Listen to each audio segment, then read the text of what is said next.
Slava Isus Christus, Slava Navika. Glory be to Jesus Christ, glory be forever. This is Father Basil again, doing another quick podcast on this beautiful March day here in Saskatchewan. Snow is melting, the weather is getting warmer, even though there might be a couple more periods of snowfall before the end of winter. We know that spring is in the air, and that soon we will have flowers and grass and green leaves on the trees, and everyone will be outside and doing their summer activities. And of course, we're only a couple more weeks away from Easter, that Easter Sunday, this 3 or more weeks or so. And we're preparing for that beautiful time of the year where we honor Jesus's resurrection from the dead. So this, quickly I was going to talk today about what exactly do we as Christians believe in the resurrection. And, what is our belief of the resurrection of the dead? So, we know that we can't live forever in this world, that we eventually will die a physical death, that our bodies will eventually decay. And when we take our last breath on this earth, our heart stops, our brain functions are no longer valid, and that is the moment of our death. And we, as Christians, believe in the resurrection. So what the resurrection is when Jesus raised from the dead after 3 days. He came back to the earth, and he had what was called spiritual body. So if you remember reading in the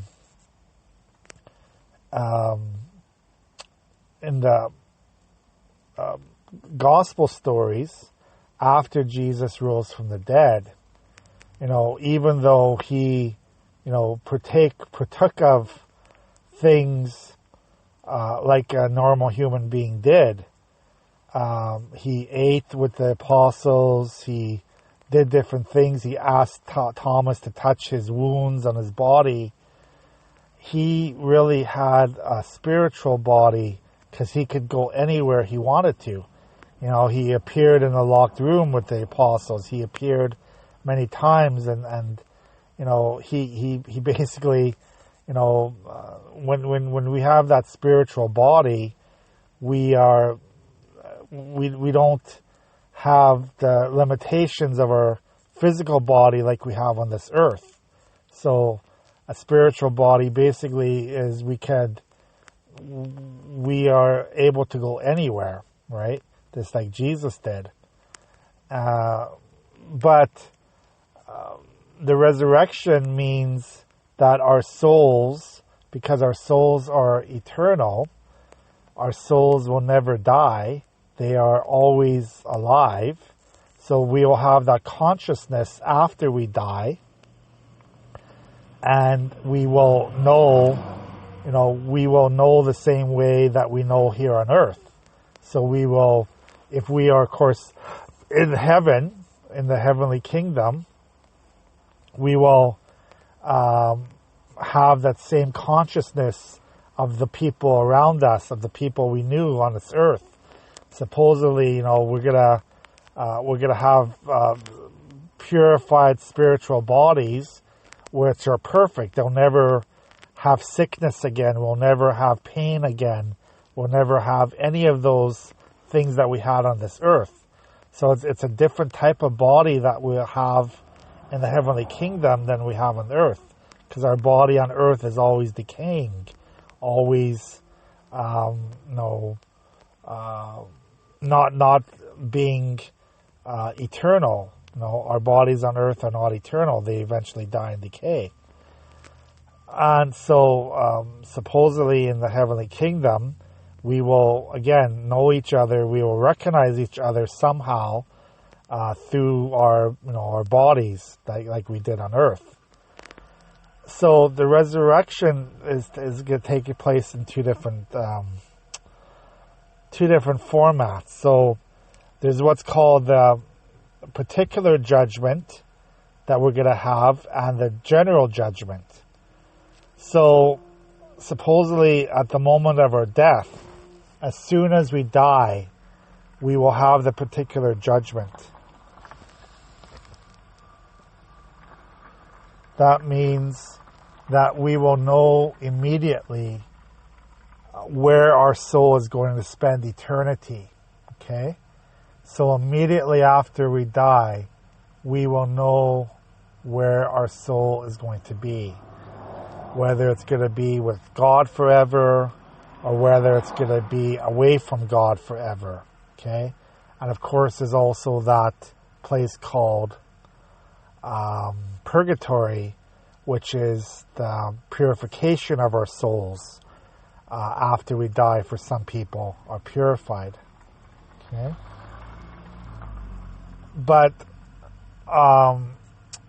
that's the particular judgment that we will have. And then when we read in the gospel about the general judgment, where everyone is going to be raised from the dead, and everyone will come together, all the people that ever lived on this earth. So just think of that. The billions and trillions of people that ever lived on this earth through all of history of mankind. And that's when the judgment is going to be, where Jesus will judge us and separate us into groups from goats and sheep. And then we know that gospel story where he says to one group, blessed are you because you did all these things I asked you to do. You fed the hungry, you clothed the naked, you visited the sick and the lonely and those in prison, and you did all these things. And the other group, he's going to tell them, you basically you are not going to inherit the kingdom of heaven because you did not do these things I asked you to do. So this is all part of the resurrection and final judgment, okay, what we call the general judgment. Remember, the particular judgment is as soon as we die, we will know where our soul is going to be for eternity. And then when that general judgment comes, everyone will know where we will be for eternity. That's our teaching in the Catholic Church.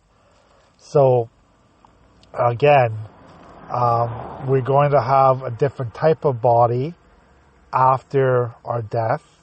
We're going to have a spiritual body, and we will recognize one another with our spiritual bodies, wherever we will end up. And we hope and pray that we will end up in the heavenly kingdom and not outside of heaven, right? So that's basically what the resurrection means. And this is, Jesus was resurrected the same way. So his soul is eternal. His human body died on the cross, and he became, his body became glorified. It became so that it cannot have sickness again or pain or anything like that. So after his resurrection, he had a different type of body that was totally spiritual. And even though, like I said, he was able to be with the apostles and walk with them and talk with them, his body was perfected at that point, even though he could still see the wounds of Jesus's body from his crucifixion. And that's what our bodies will be like as well. They will be perfected. We can, go from place to place without the limitations we have of our human physical bodies. Anyways, that's a little bit about the resurrection. God bless you. Have a great day.